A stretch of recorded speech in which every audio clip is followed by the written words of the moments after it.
شروع اللہ کے نام سے جو بڑا مہربان نہایت رحم کرنے والا ہے۔ ناظرین، اس تسبیح کو پڑھنے سے انسان کا ایک پاؤں زمین پر اور دوسرا پاؤں جنت میں ہوتا ہے۔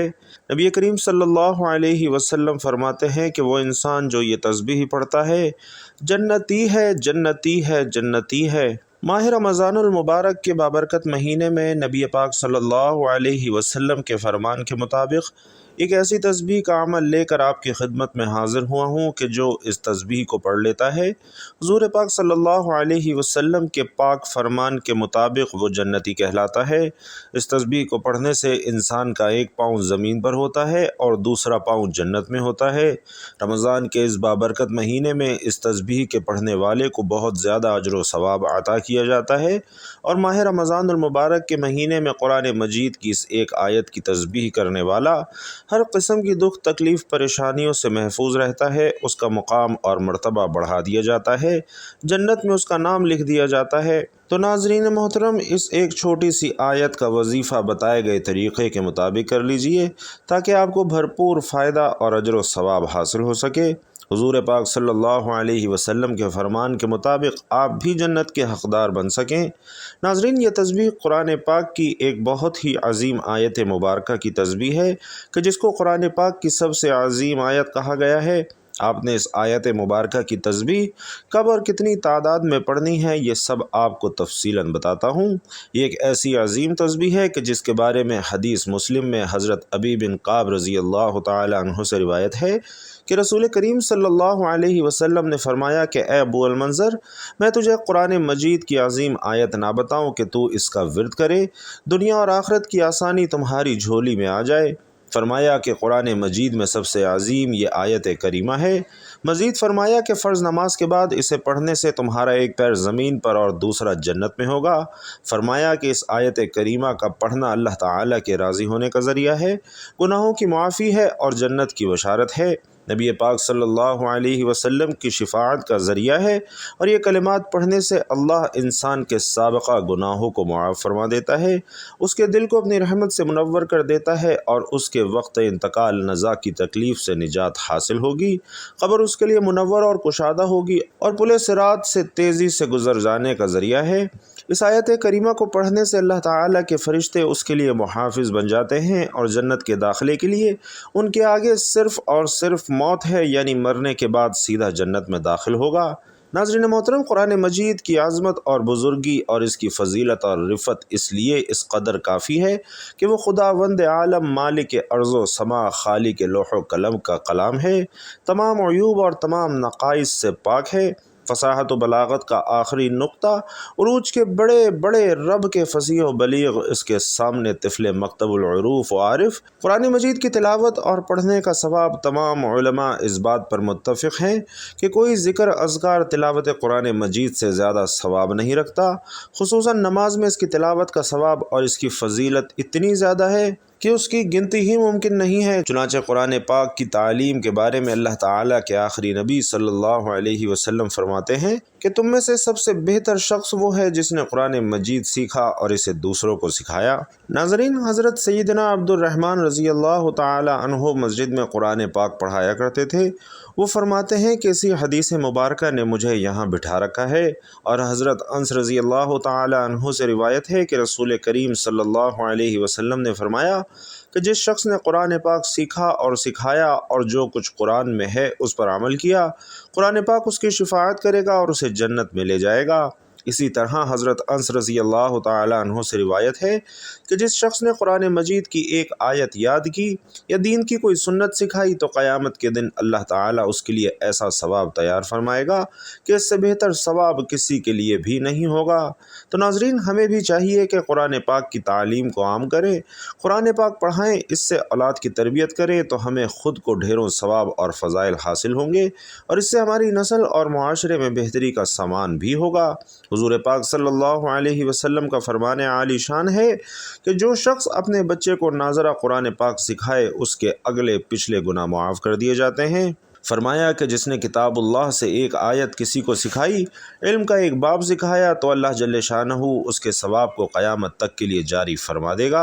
اور حضرت ابو ہریرہ رضی اللہ تعالی عنہ روایت کرتے ہیں کہ حضور صلی اللہ علیہ وسلم نے فرمایا کہ جو لوگ اللہ تعالیٰ کے گھروں میں سے کسی گھر میں جمع ہوتے ہیں اور وہ قرآن کریم کی تلاوت کرتے ہیں اور اس کا درس دیتے ہیں، ان پر سکون نازل ہوتا ہے اور رحمت انہیں ڈھانپ لیتی ہے، اور اللہ تعالیٰ ان کا ذکر فرشتوں میں فرماتا ہے۔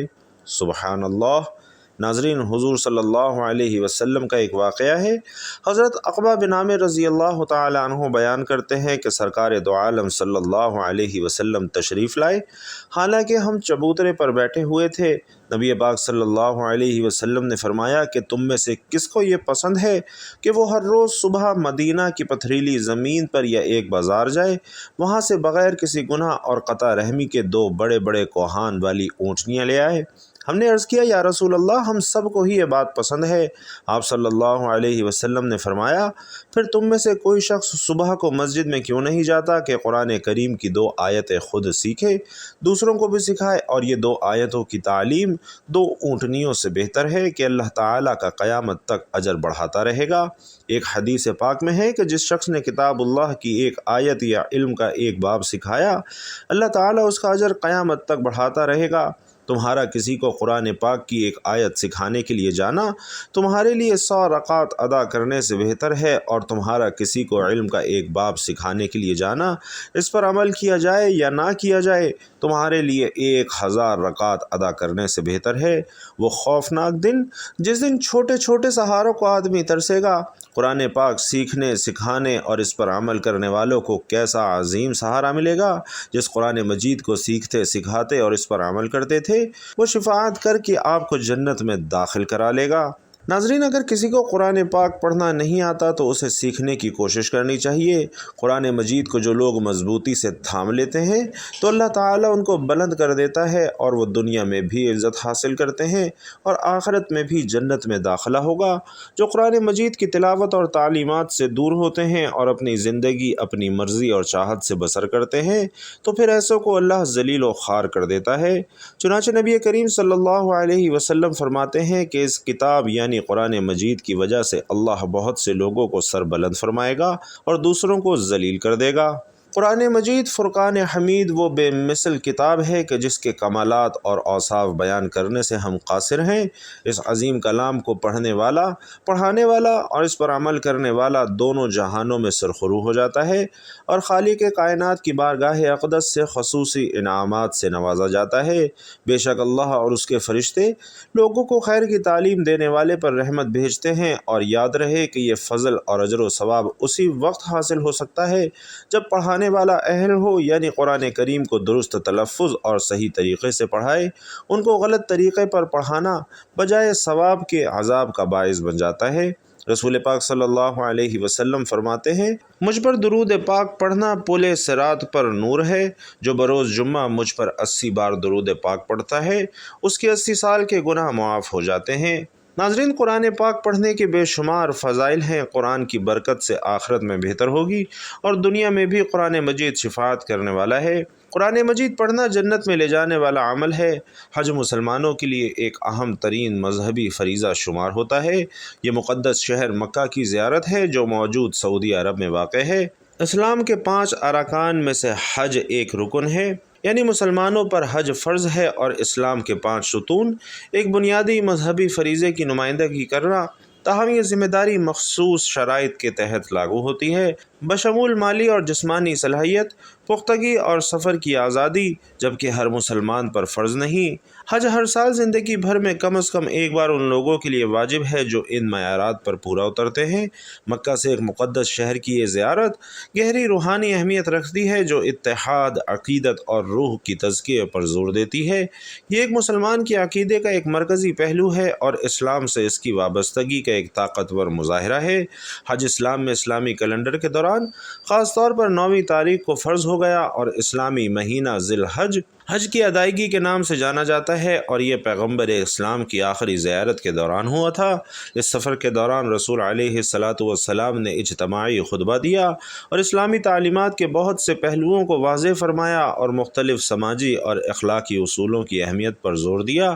اس خطبے کے دوران ہی آپ صلی اللہ علیہ وسلم نے اسلام کے پیغام کی تکمیل کا اعلان فرمایا اور یہ پیغام بھی دیا کہ مطلوبہ شرائط پر پورا اترنے والے مسلمان پر حج فرض ہو گیا ہے۔ الوداع کے موقع پر پیغمبر اسلام کے اعلان نے حج کی فرضیت کو مضبوط کر دیا اور اسلام کا یہ واقعہ ایک تاریخی لمحہ ہے اور مسلمانوں کی طرف سے سالانہ حج کے دوران اپنا ایمان اور پیغمبر محمد صلی اللہ علیہ وسلم کی تعلیمات سے وابستگی کی یاد دہانی کے طور پر منایا جاتا ہے۔ ناظرین، آیت الکرسی جو کہ قرآن کریم کی تمام آیات میں سے عظیم ترین آیت ہے، جس کی بڑی فضیلت بیان کی گئی ہے اور صحیح احادیث مبارکہ سے ثابت ہے کہ یہ اللہ تعالیٰ کی صفات جلال، اس کی شان اور اس کی قدرت و عظمت پر مبنی نہایت جامع آیت کریمہ ہے۔ حضرت سیدنا ابی بن کعب رضی اللہ تعالی عنہ بیان فرماتے ہیں کہ نبی پاک صلی اللہ علیہ وسلم نے ان سے پوچھا کہ اے ابو المنذر، کیا تم جانتے ہو کہ تمہارے پاس کتاب اللہ کی سب سے زیادہ عظمت والی آیت کون سی ہے؟ کہتے ہیں میں نے جواب دیا کہ اللہ اور اس کے رسول صلی اللہ علیہ وسلم ہی سب سے زیادہ جانتے ہیں۔ رسول پاک صلی اللہ علیہ وسلم نے دوبارہ پوچھا، اے ابو منذر، کیا تم جانتے ہو کہ تمہارے پاس کتاب اللہ کی سب سے زیادہ عظمت والی آیت کون سی ہے؟ میں نے کہا آیت الکرسی۔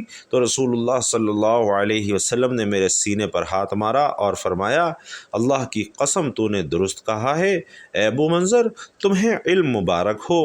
ناظرین، حضرت عبداللہ بن مسعود رضی اللہ تعالی عنہ سے روایت ہے کہ نبی کریم صلی اللہ علیہ وسلم نے فرمایا کہ جو شخص اپنے گھر میں داخل ہوتے وقت آیت الکرسی پڑھ لے تو اللہ تعالیٰ اس گھر سے شیطان کو باہر نکال دیتا ہے اور وہاں برکت نازل فرماتا ہے۔ رسول علیہ الصلاۃ والسلام یہ بھی فرماتے ہیں کہ جو شخص ہر فرض نماز کے بعد آیت الکرسی پڑھے تو اس کے اور جنت کے درمیان بس موت کا فاصلہ ہے، یعنی مرتے ہی جنت میں داخل ہو جائے گا۔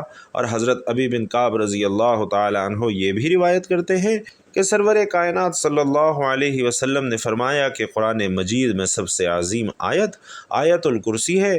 فرمایا گیا کہ 11 بار آیت الکرسی کے بعد ایک بار سورۃ الیاسین پڑھنے سے اللہ تعالیٰ سابقہ گناہوں کو معاف فرما دیتا ہے اور اس کے دل کو اپنی رحمت سے منور کر دیتا ہے اور اسے بوقت انتقال نزا کی تکلیف سے نجات ہوگی، قبر اس کے لیے منور اور کشادہ ہوگی اور پل صراط پر اس کے قدم ڈگمگائیں گے نہیں، اور جنت کے داخلے کے لیے ان کے آگے صرف موت ہے، یعنی مرنے کے بعد سیدھا جنت میں داخل ہوگا۔ ناظرین، کیونکہ آیت الکرسی کے 170 حروف ہیں، اگر ان حروف کی تعداد کے مطابق روزانہ اللہ پاک سے مانگے وہ ملے گا، مرتبے اور عزت میں انشاءاللہ بے حد اضافہ ہوگا، رزق میں بہت زیادہ کشادگی آئے گی، اور پہاڑ جتنا قرض بھی ہو تو اللہ تعالیٰ اس آیت کریمہ پڑھنے سے قرض کی ادائیگی کے اسباب پیدا فرما دیتا ہے۔ جنات اور شیاطین سے انسان کو حفاظت رہتی ہے، گھر میں سکون آتا ہے، بندشیں دور ہوتی ہیں، دل کو سکون ملتا ہے اور عمر بھر عیش اور آرام کی زندگی بسر کرتا ہے۔ کوئی بھی شخص اپنے قول و فعل سے کسی بھی قسم کی تکلیف اور آزا نہیں پہنچا سکے گا، لوگوں کی نظروں میں معزز اور مکرم بلکہ اشرف بن جائے گا، اور اس کے علاوہ بھی اس کے اتنے زیادہ فوائد ہیں کہ شمار سے باہر ہیں۔ حدیث مسلم میں حضرت سیدنا ابو ہریرہ رضی اللہ تعالی عنہ بیان کرتے ہیں کہ رسول اللہ صلی اللہ علیہ وسلم نے مجھے رمضان کی زکوٰۃ صدقہ فطر کی حفاظت کے لیے مقرر فرمایا۔ فرماتے ہیں کہ ایک رات کو ایک آنے والا آیا اور اس نے اپنے کپڑے میں کھانے کی چیزیں ڈالنا شروع کر دی۔ میں نے اسے پکڑ لیا اور کہا کہ میں تجھے رسول اللہ صلی اللہ علیہ وسلم کی خدمت اقدس میں پیش کرتا ہوں۔ اس نے کہا مجھے چھوڑ دو، میں محتاج ہوں اور سخت حاجت مند ہوں۔ میں نے اسے چھوڑ دیا۔ صبح ہوئی تو رسول اللہ صلی اللہ علیہ وسلم نے فرمایا کہ اے ابو ہریرہ، اپنے رات کے قیدی کا حال تو سناؤ۔ میں نے عرض کیا کہ اے اللہ کے رسول صلی اللہ علیہ وسلم، جب اس نے کہا کہ وہ سخت حاجت مند ہے تو میں نے رحم کرتے ہوئے اسے چھوڑ دیا۔ آپ صلی اللہ علیہ وسلم نے فرمایا کہ اس نے تم سے جھوٹ بولا ہے، وہ پھر آئے گا۔ اب مجھے یقین ہو گیا کہ وہ دوبارہ آئے گا، کیونکہ رسول اللہ صلی اللہ علیہ وسلم نے یہ خبر دی تھی کہ وہ دوبارہ آئے گا، سو میں چوکنا ہو گیا۔ چنانچہ وہ آیا اور اس نے پھر سے اپنے کپڑے میں خوراک ڈالنا شروع کر دی۔ میں نے اسے دوبارہ پکڑ لیا اور کہا کہ تجھے ضرور رسول اللہ صلی اللہ علیہ وسلم کی خدمت بابرکت میں پیش کروں گا۔ کہنے لگا مجھے چھوڑ دو، میں بہت محتاج ہوں اور مجھ پر اہل و عیال کی ذمہ داری کا بوجھ ہے، اب میں آئندہ نہیں آؤں گا۔ میں نے رحم کھاتے ہوئے پھر چھوڑ دیا۔ صبح ہوئی تو رسول اللہ صلی اللہ علیہ وسلم نے پھر فرمایا کہ اے ابو ہریرہ اپنے قیدی کا حال سناؤ، تو میں نے عرض کی کہ اے اللہ کے رسول صلی اللہ علیہ وسلم، اس نے سخت حاجت اور اہل و عیال کی ذمہ داری کے بوجھ کا ذکر کیا تو میں نے طرز کھاتے ہوئے اسے پھر چھوڑ دیا۔ آپ صلی اللہ علیہ وسلم نے فرمایا کہ اس نے تم سے پھر بھی جھوٹ بولا ہے اور وہ پھر تیسری بار آئے گا۔ میں نے تیسری بار اس کی گھات لگائی، وہ پھر آیا اور اس نے اپنے کپڑے میں کھانے کی اشیاء ڈالنا شروع کر دیں۔ میں نے اسے پکڑ لیا اور کہا کہ اب تو میں تجھے رسول اللہ صلی اللہ علیہ وسلم کی خدمت اقدس میں ضرور پیش کروں گا، بس یہ تیسری اور آخری دفعہ کہتا ہے تو روز کہتا ہے کہ اب نہیں آؤں گا، لیکن وعدہ کرنے کے باوجود پھر آ جاتا ہے۔ اس نے کہا کہ مجھے چھوڑ دو، میں تمہیں کچھ ایسے کلمات سکھا دیتا ہوں کہ جن سے اللہ تعالیٰ تمہیں نفع دے گا۔ میں نے کہا وہ کیا ہے؟ تو کہنے لگا کہ جب بستر پر جاؤ تو آیت الکرسی پڑھ لیا کرو، ساری رات تمہاری بہترین محافظ حفاظت کرتا رہے گا، صبح تک کوئی شیطان تمہارے قریب نہ آ سکے گا۔ میں نے اسے چھوڑ دیا۔ صبح ہوئی تو رسول اللہ صلی اللہ علیہ وسلم نے فرمایا کہ اے ابو ہریرہ اپنے رات کے قیدی کا حال سناؤ۔ میں نے عرض کی کہ اے اللہ کے رسول صلی اللہ علیہ وسلم، اس نے کہا تھا کہ وہ مجھے کچھ ایسے کلمات سکھائے گا جن سے اللہ تعالیٰ مجھے نفع دے گا۔ یہ سن کر میں نے اسے پھر چھوڑ دیا۔ نبی پاک صلی اللہ علیہ وسلم نے فرمایا کہ وہ کلمات کیا ہیں؟ میں نے عرض کی کہ اس نے مجھ سے کہا ہے کہ جب بستر پر جاؤ تو اول سے آخر تک مکمل آیت الکرسی پڑھ لیا کرو، تو ساری رات اللہ تعالیٰ کی طرف سے ایک محافظ تمہاری حفاظت کرے گا اور صبح تک کوئی شیطان تمہارے قریب نہیں آ سکے گا۔ ناظرین، صحابہ کرام رضی اللہ تعالی علیہم اجمعین خیر و بھلائی کے سیکھنے کے حد درجہ شائق تھے۔ یہ سن کر نبی کریم صلی اللہ علیہ وسلم نے فرمایا کہ اس نے تم سے بات تو سچی کہی ہے، حالانکہ وہ خود جھوٹا ہے۔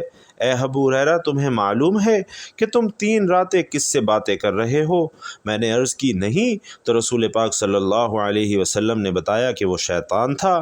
ناظرین، اس حدیث سے آیت الکرسی کی فضیلت کے ساتھ رسول علیہ السلام سے اس آیت کا نام آیت الکرسی ہونے کی تصدیق بھی معلوم ہو جاتی ہے۔ تو ناظرین، آپ نے اس عظیم آیت کا ورد اس کی تسبیح کرنی ہے۔ رسول پاک صلی اللہ علیہ وسلم فرماتے ہیں کہ جو اس آیت کی تسبیح پڑھ لیتا ہے تو اس کا ایک پاؤں زمین پر اور دوسرا جنت میں ہوتا ہے، وہ جنتی کہلاتا ہے۔ اور ماہ رمضان المبارک میں اس تسبیح کی تلاوت، اس کا ورد کرنے والے کو بہت زیادہ اجر و ثواب ملتا ہے۔ وظیفہ شروع کرنے سے پہلے حضور پاک صلی اللہ علیہ وسلم کی ذات اقدس پر درود پاک کا نذرانہ پیش کرنا ہے۔ اللہم صلی علی محمد وعلی آل محمد کما صلیت علی ابراہیم وعلی آل ابراہیم انک حمید مجید۔ اللہم بارک علی محمد وعلی آل محمد کما بارکت علی ابراہیم وعلی آل ابراہیم انک حمید مجید۔ اور درود پاک پڑھنے کے بعد آپ نے قرآن پاک کی اس عظیم آیت یعنی آیت الکرسی کا ورد شروع کرنا ہے اور اسے 33 مرتبہ پڑھنا ہے۔ 33 مرتبہ آیت الکرسی کی تسبیح کرنے کے بعد 1 مرتبہ سورۃ الیاسین پڑھ لینی ہے اور پھر توبہ اور استغفار کی کثرت کرنی ہے، کیونکہ توبہ اور استغفار سے انسان کے تمام صغیرہ کبیرہ گناہوں کی معافی ہو جاتی ہے۔ تو اپنے تمام صغیرہ کبیرہ گناہوں کی معافی مانگتے ہوئے یہ عمل کر لینا ہے تاکہ گناہوں کی پکڑ کی وجہ سے آپ کی یہ تسبیح کا عمل ضائع نہ ہو۔ ناظرین، حضرت سیدنا ابو امامہ رضی اللہ تعالی عنہ بیان کرتے ہیں کہ میں نے رسول علیہ السلام کو فرماتے ہوئے سنا کہ جو شخص ہر فرض نماز کے بعد آیت الکرسی پڑھے گا اسے جنت میں داخلے سے سوائے موت کے کوئی چیز نہیں روکتی۔ مطلب یہ ہے کہ آیت الکرسی پڑھنے والا یعنی فرض نماز کے بعد پڑھنے والا موت کے بعد سیدھا جنت میں جائے گا۔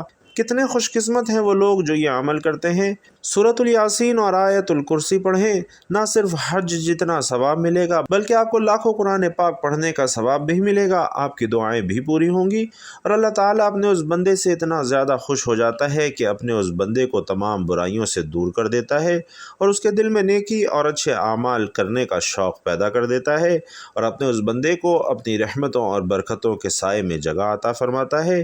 جو بندہ نیک اعمال کرتا ہے اللہ تعالیٰ اس کی عمر دراز کرتا ہے، اس کے کے رزق میں فراخی عطا فرماتا ہے، زندگی کی پریشانیوں کو دور کر دیتا ہے اور اس کا نام بھی اپنے سب سے زیادہ پیارے بندوں میں لکھ دیتا ہے۔